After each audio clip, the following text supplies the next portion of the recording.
Hərbi qulluqçu dedikdə qanunda təsdiq olunub, hərbi qulluqçular kimlərdir? Silahlı qüvvələrdə xidmət etmişlər və digər orqanlarda hərbi xidmət keçən şəxslərə aiddir.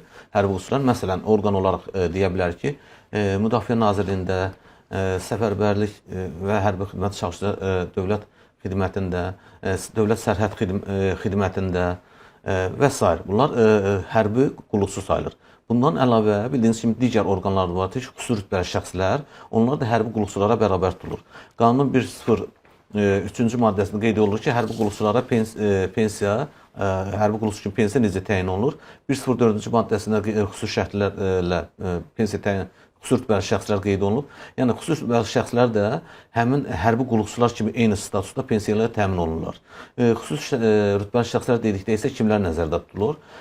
Daxili İşlər Nazirliyi, Gömrük Komitəsi, Fövqəladə Hallar Nazirliyinin xüsusi rütbəsi olan əməkdaşları, ondan sonra Ədliyyə Nazirliyinin xüsusi rütbəsi olan əməkdaşları, bunlar hərbi qulluqçu hesab olunur. Burada bir aydınlıq gətirmək onun üçün məsələyə ki, xüsusi rütbəli dedikdə, məsələn, ədliyyə orqanlarında bütün ədliyyə sistemində çalışanların hamısı xüsusi rütbəlidirlər. Bunlardan yalnız hərbi xüsusi rütbəyə malik olan, yəni o hərbi rütbəyə bərabər tutulanlar var. Bu da onların yalnız iki idarəsində, tibb baş idarəsində və penitensiar xidmətlərində qulluq keçən xüsusi rütbəli şəxslərə aiddir.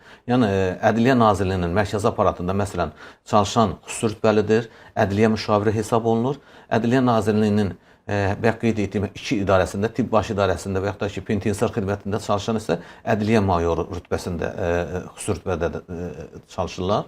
Həmin o hərbi qulluqçu dedikdə, həmin hərbi xüsusi rütbəsi olanlara güzəştli şərtlərlə hərbiçi kimi pensiya təyin edilməsi mümkündür. Bu, həmçində vergi orqanlarında mövcuddur. Vergi orqanlarında bütün əməkdaşları xüsusi rütbəlidirlər.